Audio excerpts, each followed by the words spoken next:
Welcome back. I'm James. I'm Steve. And this is the Hope Shot.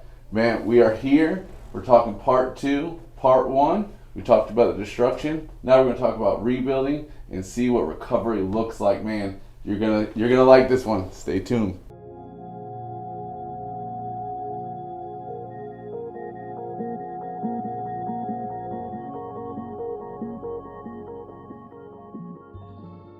Let's roll right into it. So we talked about leaving off, finally get in front of the judge, getting a drug court, and they send you off to residential. Right. So let's hop right into that. Yeah, so July 29th, 2013 is when I entered residential treatment in St. Petersburg, Florida. And I didn't know that day that was ultimately going to be the day that changed my life, you know. When I went there, it was a therapeutic community, which means that they count on the community to really problem solve and decision make. And all of these concepts are foreign to me, right? I didn't know anything about it.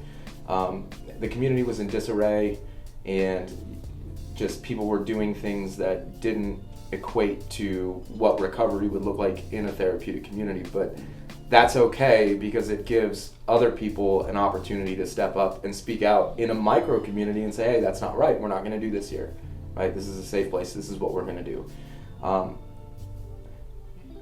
Day one, I got there, and the place that I went to has really an open door policy. So what that means is it's not a lockdown facility. So in other words, you can abscond, right? You have the freedom to leave the facility, but there will be consequences that follow, especially since it was court ordered for me. Right. So that I didn't care about consequences at that point. I didn't understand what consequences were, because I had already experienced brutally the consequences of my own actions. So I was dead set on absconding and leaving, because I still had that obsession in my mind that all I wanted to do was use, right? I hadn't had enough. I wasn't ready. I still wanted to use. I remember the director looked at me the night we had group, and he said, give me 30 days. He said, give me 30 days to get this community back in order. And 30 days didn't seem like a difficult commitment for me. And what I actually did, what was really going on intrinsically inside, was I was making the first commitment to myself. Okay. That's exactly what was happening. I did not know it then. So I said, okay. And he said, after 30 days, if you still want to leave or whatever you're going to do, we have an open door policy. So I said, okay. I can't explain to you what happened in that 30 days. So I just want to say real quick, 30 days is an eternity in an addict's mind. Right. So for you to make that commitment is a huge step right off the rip. Right. Huge. Right. It was a snap decision, so it wasn't difficult. But to commit and stay for that 30 days was difficult. Okay. Right? So, again, I don't know what happened inside in that 30 days. And you know, science would probably point to, okay, you started getting introduced to some concepts in a therapeutic community setting, and you started getting the education associated with what addiction is and the science behind it. And to me, it was just every day I felt just a little bit better, just enough to say, okay, I think I can do this. So real quick, I want to ask you a question for maybe there's an addict watching this that just doesn't know and thinks that type of community ain't for them. Looking back at it, was the therapeutic community of each other helping each other, was that more important to you now looking back than just counselors? You know, like, so you're around other people doing the deal. How much influence did that have, or was it none? So it had a lot, but I didn't put a lot of conscious thought into that, right? So unbeknownst to me, it was a huge impact. But because I wanted to separate myself, right? Even though I've always wanted to be included, I wanted to separate myself. So my thought process was, I need to speak to the counselor because they're the expert. They know what's best for me. And that was a positive thing, because at that point I was inadvertently like admitting surrender. Like, okay, I don't know what I'm doing. You know, I need to talk to a counselor. But it was in the hallways, and at the end of my residential treatment, when I graduated, I started to really understand this concept. And the therapy didn't happen when I was talking to a therapist sitting across the desk, right? Of course, they were like, yeah, well, it could be because of this and this, and try this and this and this. That was the knowledge I was gaining. The application happened in the hallways. Okay. The application happened when I was sitting down at lunch with my fellow residents, right? The application happened when I got to the work phase and I started to go out into the real world and really understand what was happening and what I was becoming ultimately, right? I was like a phoenix being reborn from the ashes. And all right, so I stayed there 6 months and 1 day. It was a 6-month program, 6 months and 1 day. And then I came home essentially. But what I mean by I came home was I could have went and come back to Newport Richey. My parents said, listen, until you get on your feet, you know, we're really proud of you, you can come stay with us. And it sounded inviting, it sounded comfortable. I knew that there's a lot of love in that house. But instead, I said, you know what, I think I should do 3 months in transitional. I'm not laughing at you, I just think it's amazing to listen to the change of somebody that didn't want to go, just was only going not to go to prison, and now finally a little of that smoke clears the little claw, you know? Like, you know what, maybe I'll do something different. Oh, it's amazing. And the reason for that being is because if I knew in the heart of hearts that if I went back to where I came from, now my city that I grew up in is a beautiful city. There is a lot that needs to be improved here, but that is nothing compared to what this city has to offer, this county, right? Like there's super potential here for people to band together and destigmatize addiction and destigmatize recovery, right? Like we hear it all the time. There's people that will, you know, because I'm in recovery or because I have such a lengthy criminal history, there are people that will ultimately use that and throw it in my face. But you know what? Here's the thing. I have been asked before, do you regret? If you could go back and change, would you? And you know what? Yes, the people that I've harmed because of my behavior, if I could change that portion of it, there's 100% chance I would, because again, I don't have a broken moral compass. But what it did for me and what I went through to become who I am today and have the education, the experience, and the helping hand, I wouldn't change any of that, right? Okay. So I always tell people when I speak to them and they're just starting out on their journey in recovery, we often hear things like, get ready for a wild ride, it's a roller coaster, blah, blah, blah. I tell them, you don't even understand the advantage that you have now. Because there's people that don't know what addiction is, right? And they go through life with a normal perception, if you will, of what it's like to live life. So then there's people like me. They know what a normal perception is prior to use. Then they get the use and the hell that comes with that. And then they get the recovery, which is the best of both of those worlds, because you unknowingly become an empath, because it's like, I can look at somebody and say, man, I've been there. I know what it's like. Right. I feel your pain. Right. I speak that language. Right? So, and essentially I see things from a different perspective now. Like it's like I can see things that are at work that people don't even know what's going on around them, like the circumstances that are coming together to form how they're going to be in recovery if they stay on that path. But I can see that because I've been there, and now I can look back. So I graduate residential, I decide, hey, maybe I'm going to go to transitional, because if I go back to Newport Richey, I know that I'm going to run into the same old people and I'm just going to do the same old thing. Temptation is going to get me, It will get me if I go back. I don't think I'm strong enough yet. So I go to transitional, right? And I was working at Burger King at the time. I was working at Burger King. Transitional means? It means it's a safe environment for those in recovery from substances or alcohol. Okay. And those are like what, halfway house? What is that? So what is that? Halfway house, transitional house, sober home, you hear them called, right? There's interchangeable language. I think the better term to use today is recovery residence. Okay, just with the way the language is changing, and that's another thing we can do maybe on a third episode one day. So I go to this halfway house, transitional house, and I make another commitment to myself, and I say I'm going to stay there for 90 days. Okay, and I do, and it's crazy because I'm on probation.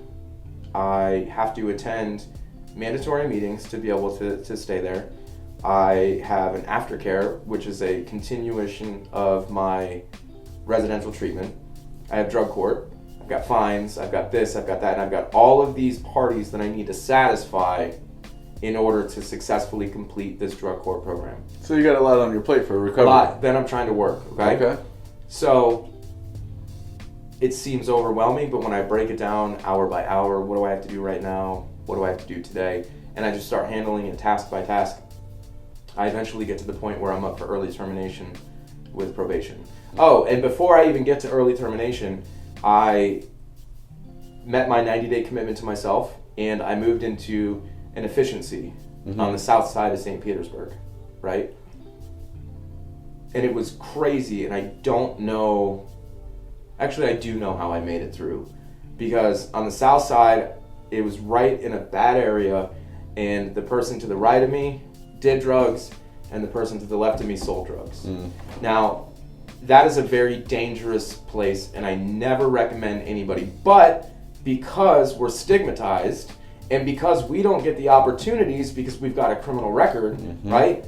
Socioeconomically, we kind of get forced into going to these neighborhoods that are less desirable, okay? That's kind of the only option we have, so I knew that. And then also, when I was starting to face employment and starting to kind of put together a plan of what I wanted to do and what I wanted to go to school for, I told myself, get ready to be told no for 10 years. Because the standard in Florida, the statute is that you have to be 7 years removed from your last felony and completed with all legal obligations before you can even apply for exemption, right? And I think, I might be mistaken, but I think you can only get like 1 or 2 of your charges exempt, right? So I'm facing 30. There's no way if I go in front of Tallahassee, they're going to say, oh, you have 30 felonies, we're going to exempt all of them, you know?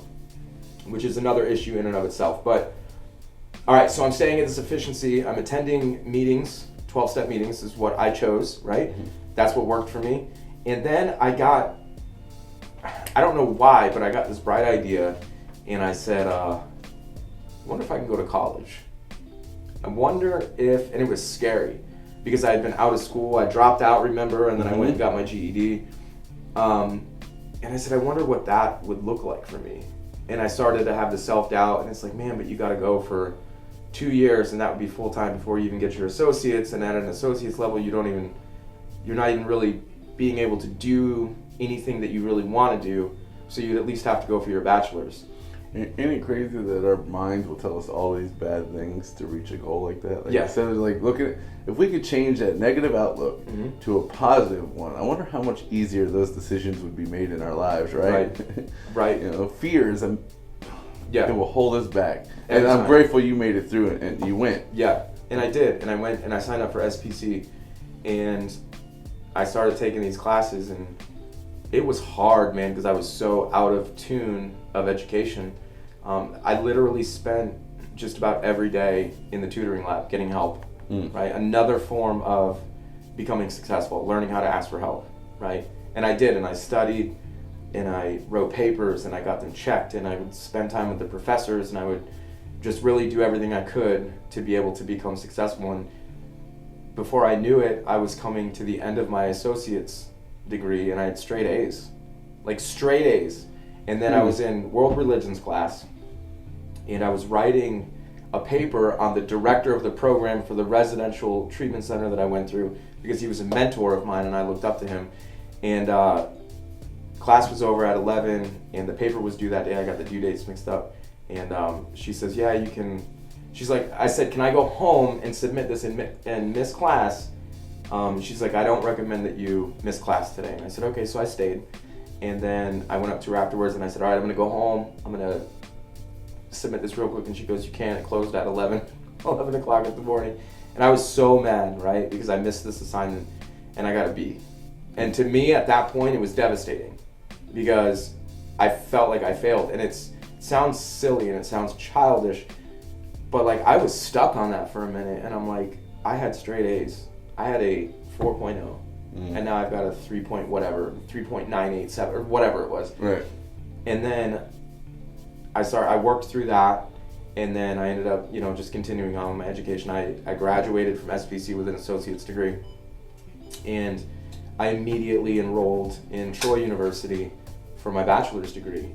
And I was going to go for social work, and then because I wanted to help people like me, I felt like that is what I need to do, right? And also because my criminal history has limited what I can do vocationally. Right? There are certain things that I cannot do today because there's laws in place. You can't do this. You can get your education, but you can't do this. Right? So I said, all right, so I'll go into social work, because what better way to present my criminal history than to put it on my resume and say, look, like, you're hiring somebody that has been there and done that, right? And this is what it takes.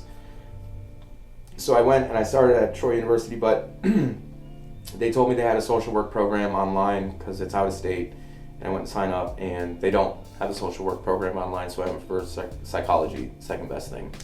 And now, from 2013 to 2016, I had gotten my associate's degree, and at 2016, I always told the behavioral techs at Care, where I was at, I didn't really want to name drop, but where I was at, I said, look, I'm going to come back and work for this company one day. It's okay that you did.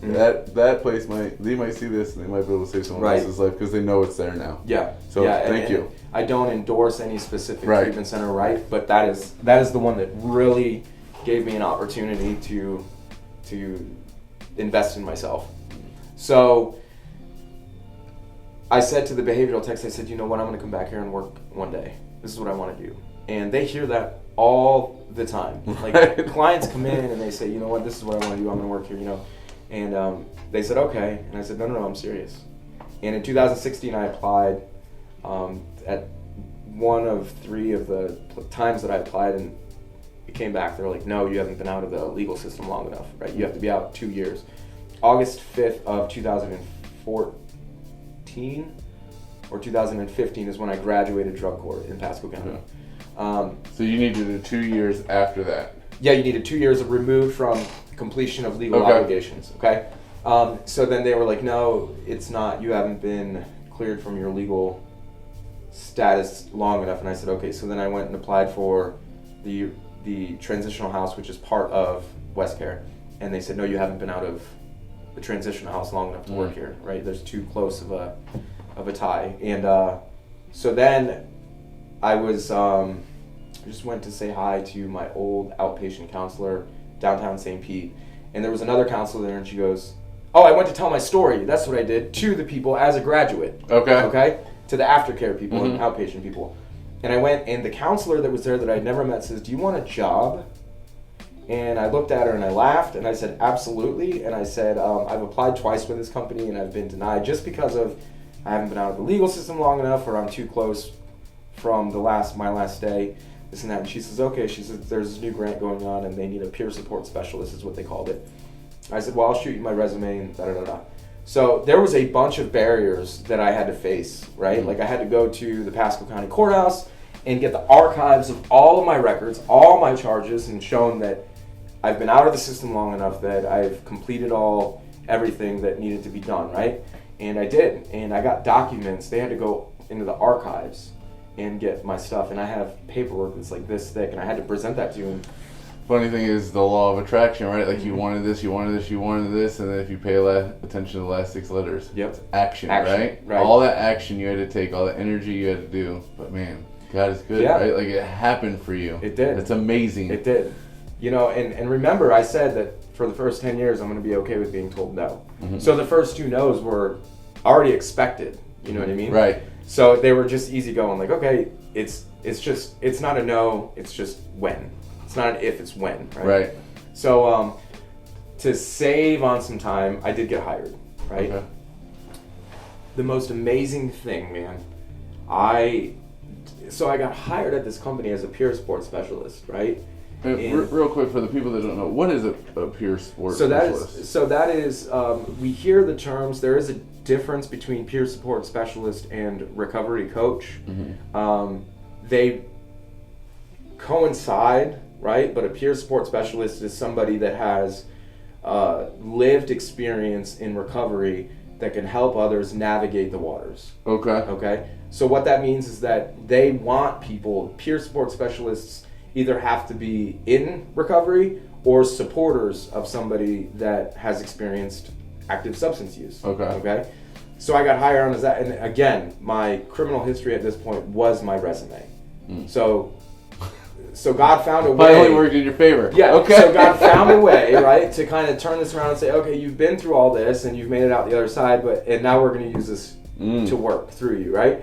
So I go and I love it. I love everything, and I'm still going to school, and I love it, and I'm interacting with people, and part of my job was to work with drug court in Pinellas County. Like, we're talking walking into the courtroom, saying hi to the bailiff, hi to the state's attorney, hi to the Department of Corrections, and walking back into the staffing, where the judge, Department of Corrections, state's attorney, public defenders, private attorneys, other therapists sit down and discuss cases that are coming up on the calendar that day, right? And here I am sitting there, right? Not even 4 years ago, they were talking about me in the back, in that room, right? And at that point, it was more of an observation for me to be there, because I had no experience to be even interjecting any type of advice, but the judge would, she would, Judge Farnell would ask me from time to time, Mr. Steve, what do you think? And do you know how good that made me feel? To have somebody in authority look at somebody that is in recovery, because she's assisting those in recovery, say, what do you think? She ain't got no experience in it. Right. You do. Right. You're the man with a golden ticket. Yep. You know what I mean? Like, that's... And it was just a really rewarding thing to have the judge ask me that. And that doesn't mean she would follow what I was saying. Right. But she would just say, what do you think? Right? That's really important sentence. Yeah. What do you think? Yeah, what do you think? And I'd be like, wow, that's crazy. So anyway, I continued to do that. I loved it. And then I got promoted from peer support specialist to case manager in residential of the program that I went through, right? And then I eventually got promoted to counselor. And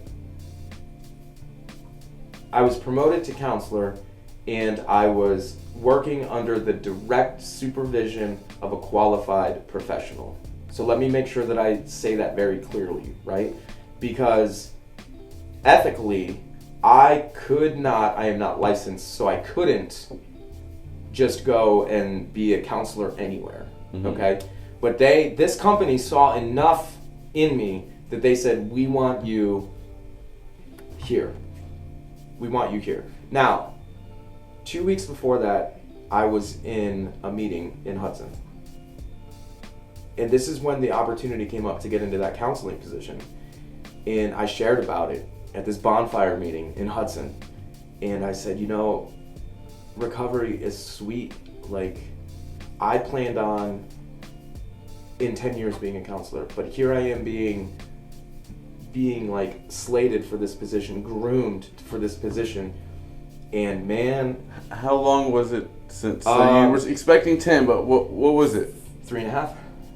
And God is good. Yeah. God is good, man. So I shared this at a meeting, and then at the end, somebody says, there is no way you will become a counselor without a bachelor's degree and without a certified addiction professional. And like, took all the air out of my balloon. And 2 weeks later, I was hired as a counselor. Eat it. Under the direct supervision of a qualified professional. And I learned so much. I learned a lot about mental health. I learned a lot about substance use and like the different tools that they use. And like clinically, I learned a lot, right? Like my boss would like call me in frequently, and she would review my notes, my clinical notes that I'd be writing, right? Because she'd have to sign off on them. So she'd say, no, this isn't right. This isn't the clinical way to do this. You have to do it this way. But no longer was and now she did that with you. All the time. Perfect. All Beautiful. the time, right? Now, coming into recovery, my biggest advantage was having a student mentality. Being a sponge and just learning. And open-mindedness. I don't have all the answers, right? So I'm learning and learning and learning.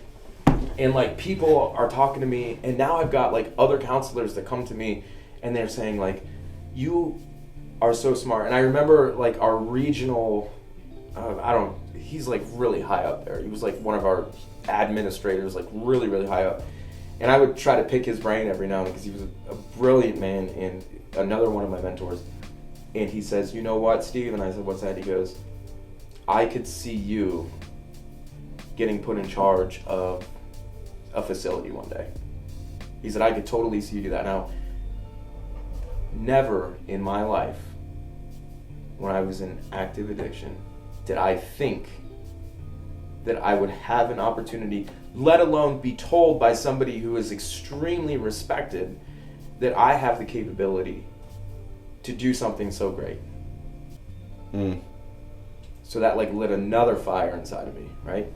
So another year or so went by, and then I approached this other company that I currently work for now, and I said, hey, I would like to. They were not hiring. They weren't. But I believed in what they did. They were a recovery residence company, and I said, I would like to come work for you. And they said, well, why should we hire you? And I said, I've got a lot of experience, and I network a lot in the community, and I think that I could be a valuable asset to your company. And they said, okay. So I left WestCare and I started working as a program director at this other company called New Motives, right? That's where I currently work now. And we are a recovery residence located in Pinellas and Pasco County. So I come on board there, and I'm writing policies, I'm writing procedures, I'm pursuing accreditation through FAR to make sure that everything is ethical, to make sure everything is authentic, and to make sure that we are doing things the right way. Because right now, as it goes in Florida, you can just have a house and call it a halfway house, a sober home, a recovery residence without having any licensure. Really? Yes. So it is a huge, huge thing that it's problematic within our communities. For sure. Because you have people that just want to capitalize on that, and they just want to make the money. You know what I mean? Today, it's dangerous because we have people that will just capitalize on that, right? And we've got treatment centers that just body brokers, and we hear that name, right? And these marketers and all these people that are in the spotlight, these social media superstars that are really like, yeah, contact me if you need help. I've helped X amount of people. Contact me if you or a loved one needs help in addiction, this and that, right?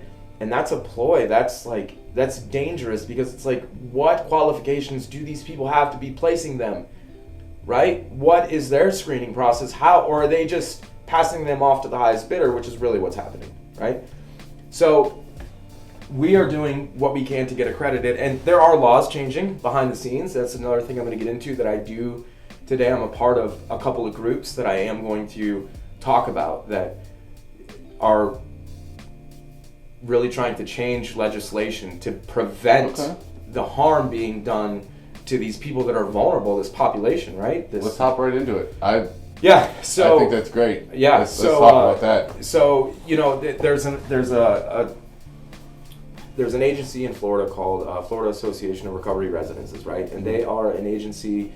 They're called FAR, and then there's one called NAR, which is the national, right? And what they do is they set standards for recovery residences, halfway houses, transitional house, sober homes, whatever you want to call them.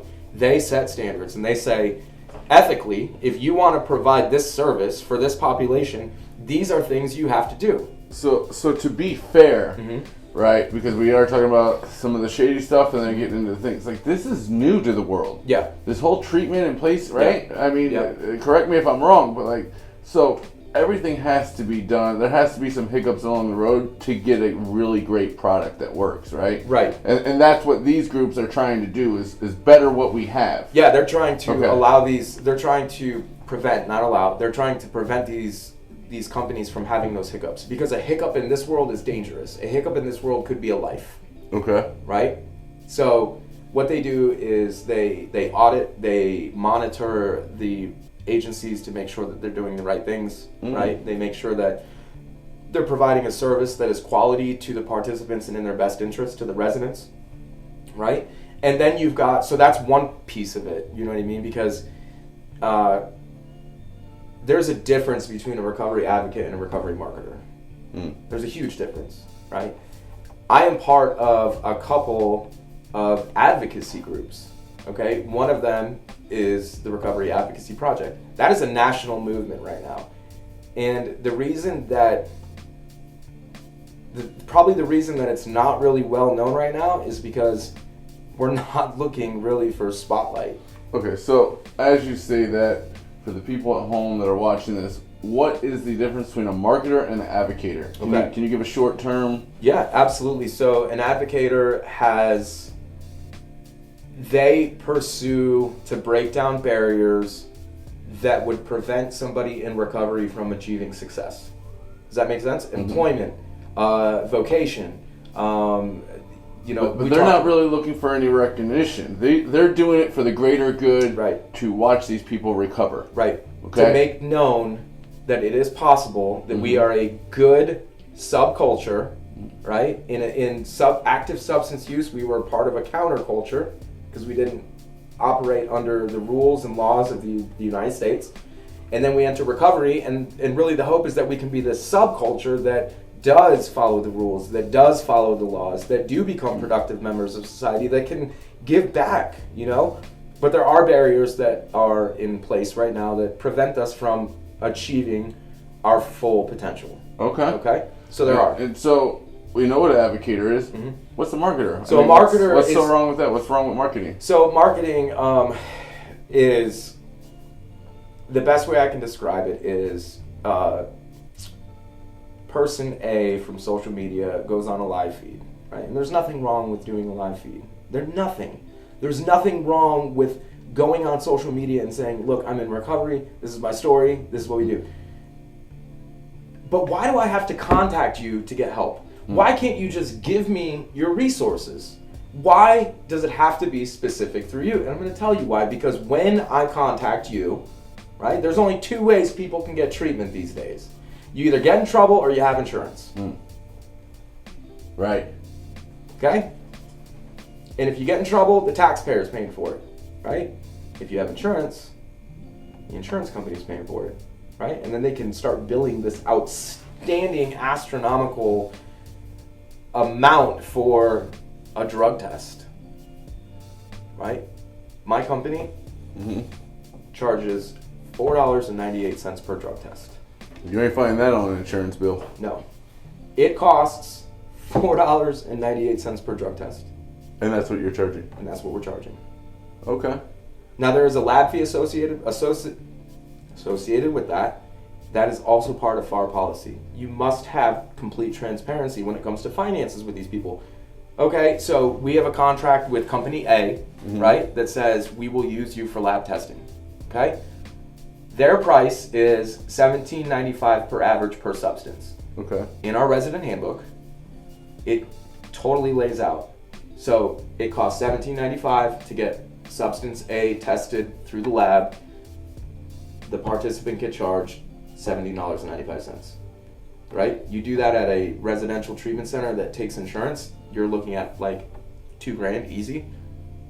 Okay. Right? So the markup is ridiculous. So marketers, contact me, like my page, send me stars, whatever it is, support me in whatever it is so I can keep doing and spreading this great message. And at the end you say, if you or a loved one is in need of help, contact me through Messenger, whatever, right? Then I contact them and they say, what kind of insurance do you have? And then there's two things that happen at that point. Either they don't have insurance and they get turned away, or they do have insurance and they get, three things. They don't have insurance, get turned away, they do have insurance, and they get placed, usually by a hotline that has an insurance company at the highest bidder, right? Or they get put under the company's insurance of the residential treatment center that they're going to. So the company essentially buys them insurance, right? And then you'll hear things like, this facility's in North Carolina and they do horseback riding and they do massages daily and there's this and that and all these amenities that they talk about. And amenities aren't bad. I'm not saying that a holistic approach to recovery isn't therapeutic and doesn't have its place, right? Everything needs to be included in recovery. But when I contact somebody and they talk more about the amenities than they do their success rate. When I call somebody and say, hey, what facility is it? And they tell me, and I say, oh, okay, what kind of evidence-based practice do they use? What credentials does their clinical team have? What credentials do you have? How do I know that by me placing my loved one in your care right now, how do I know you are qualified enough to be able to screen them and place them into a program? Right? Do you know enough about co-occurring disorders is it the substance use that's primary? Is it the mental health that's primary? Like, what kind of questions are you asking these people? And why are you sending them to the facilities that you're sending them to? And the sad thing is, we have more bad players in the game right now, if you will, than we do good. So we have these fancy treatment centers. I mean, there's a commercial about it. I used to be an addict, now I'm not, right? And stuff like that. And they give these sales pitches. True advocates are driving to Tallahassee and presenting legislators, listen, these people are facing barriers. They cannot get employed because once they check that box, they're automatically disqualified. An example of that, I was looking for a place to rent a house a couple years ago. And I was doing it on my phone, going through whatever.com, okay? And they said, oh, here's a 3-bedroom, schedule of viewing. So I went through, and then the very last thing, have you ever been convicted of a felony? Clicked yes. Submit. Sorry, you can't come tour the home. You do not meet the qualifications, right? So that's kind of what we're doing as advocates, is kind of looking at society and saying, hey, there are so many barriers for us to be able to become successful, to reach our full potential. You know what I mean? So is your goal with the Advocate, and maybe you can't answer this because there's a board, so I won't hold you to it, but is like your goal so when they're filing for that, the place to rent, is it you don't want that box there, or you want that they've had some type of recovery back, or like what is that? What are you guys trying to accomplish there? So like it can't be there, or like there's no. And you know what? I think that there is a period of time that there needs to be, that you have to be able to measure what recovery looks like, right? You have to be able to do that in order to show that there's been a substantial change. So, in other words, like I can't be in active addiction today and then tomorrow wake up and be in abstinence or recovery, if you will, and say, okay, I should no longer, really be held back from society to be able to do whatever it is I want. Like, there are certain things that should be done to be able to prove that, okay, this is going to be a bit of a lasting process, right? I am going to stay abstinent and in recovery, right? Whatever my pathway may be. So we're not saying that there shouldn't be that box, but 7 years, right? My recovery date is May 23rd, because that's when I woke up in county jail without using any substance. May 23rd, 2013. We're at what, March 21st, 2021 right now, and I haven't been able to reach my full potential because of my criminal history that was 8 years ago. Now I'm out there in the community and I'm doing things and I'm still being told no, and there's still things that I can't do. Like, for instance, I can't get certain jobs because I can't be exempt from a level 2 background check because of monetary stuff. So let me ask you this, and answer this for the people at home. For the people at home that doesn't understand addiction, and they look at you and say, "Well, you made those choices. You live with them." What would your response be? Absolutely. You know, when I didn't see that coming. You know, like so in the beginning it was absolutely a choice. Like, I chose to it was a curiosity, or it was a maladaptive coping skill that I developed in response to something that I could not or did not know how to handle. That's exactly what it was. I didn't feel right in my own skin. I didn't know what to do, but I knew that if I did this, it was a simple equation. If I did this, I would get this. Right? So X plus Y equals Z. And that's what happened. Okay? In the beginning, yes, it was a choice. That first time I went to the party, it was a choice. I could have stayed home. But after a while, the use literally changed the chemistry of my brain. And that's what happens. And that's what people fail to realize. It's like, oh, they wake up every day and choose to use. You know, and it's like, in a way, yes, but at the same time, no. Because it becomes a compulsion. Regardless of the negative consequences that we're experiencing, we continue the same behavior. That's a compulsion. Yeah, there's a reason why we call it the disease of addiction. Right. Because it is, like, at one point, you literally lose all control. Yeah. Like, I remember begging to God, man, don't let me do this. I don't want to do this no more. Please, please, please. As I'm putting one more in me, you know? Yeah. And, like, I couldn't stop. I couldn't have no control. And it's the same thing you're talking about. You know what I mean? And I love the fact that when you said, what would you say? You answered completely honestly. With one word, super simple. It was great. Yeah. So, you know, what I've come to realize lately is that there is a moment between a thought and a behavior. There is a moment. And oftentimes we pass by it with a minimal amount of concern because we don't recognize it. Right? There's a thought and then it's a behavior.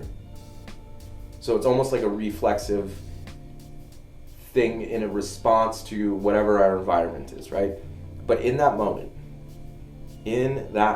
if we can learn between that thought, you know what, I could get high today, before doing whatever it took to get that substance, if we can intercept that thought and pause and take a minute and say, okay, yes, I could. Absolutely. Now I'm talking when you have some time in recovery. I'm not talking about in everyday use, because that's, again, the compulsion is so strong, right? But in recovery, once we decide and say, hey, listen, I'm going to give myself a chance, there's a moment between that thought and that behavior. And if we can intercept that moment, if we can intercept that moment and learn how to respond appropriately instead of react, then we have already set the way for success. We've already done that, but we have to be aware of that moment. And it happens so quickly, right? So we've got all these bad players in the game, and then we've got these groups like Recovery Advocacy Project that's on a national level. There's state leads, and we get together and we talk, and okay, this is kind of, we want to reduce the stigma, we want to approach laws, we want to do this, this, and this, right? And then we've got other groups like Floridians for Recovery, which is another board that I'm on. And they are also with a legislative approach, and they are also about the well-being of individuals that are pursuing recovery, right? But then you've got, and I have to be careful here so that we can make sure that this segment can go uninterrupted. But then you've got, I would say there's probably anywhere from 7 to 10 people on social media that at any given time you could go through your feed if you're friends with somebody in recovery and they're sharing something from said individual, right? And whether they rap, or whether they are a DJ, or whether they are great speakers at events, right? Like, those are the people that have an ulterior motive. Not all. Not all. But there's some out there. There is about 7 to 10 major names out there that I would not I would not trust them. I just wouldn't. You know what I mean? Now, there are people that I do follow who do have bigger or getting bigger followings, right? Like recently I started following this guy. His name's Michael Molden, right? And he does podcasts, and he's all about solution-based topics. He's got podcasts, he's got like a little radio show, goes by M2 The Rock, right? And I've been tuning in with him, and he's got a lot of good stuff to say. And a couple episodes ago, he actually called one of these people out and then went on a live with them, and it was interesting, to say the least, you know, when you confront somebody with a behavior. And there's a lot going on behind the scenes with that marketing, right, that is illegal, and it is going to come crashing down one day. There's a lot of people working to interrupt the flow of capitalization on people, right? So and we live in a capitalist country, so a lot of people will say, oh, you know, what's wrong with that? Why can't you make money doing something that you're good at, right? Like, you capitalize on a product, and when you make the individual the product, that becomes a huge issue, right? Like, why do I need to farm, right? Why do I need to farm individuals to make money, right? Like, I will never... I'd like to call it addict trafficking. Addict trafficking, right? No. Right, and that's exactly what it is. There's a movie out there recently. I'm not sure if I can even say that here, but... I don't know. Yeah, so there's a movie out there that was recently released that gives an accurate snapshot of what is happening with marketers and how the whole operation works. And it's very, very accurate, you know? And I think people need to be aware that, and cautious, that when they are looking for help, you've got parents and you've got grandparents and uncles and aunts that are just desperate. They will do whatever it takes to help their loved one. I will give you a resource right now. SAMHSA. SAMHSA is a national organization, and they have got a list of places that you can call and find information out to send your loved one to. SAMHSA, Substance Abuse, Mental Health, SAMHSA.gov. Okay. Right? You go there, they give you a list of resources. When people call me and ask me, they say, hey, so-and-so needs help. First thing I tell them is, look, be real careful where you send them. Right? Here are some questions that you may want to ask the facility. I don't ever refer to a specific facility because it isn't in my nature to promote any one specific facility, right?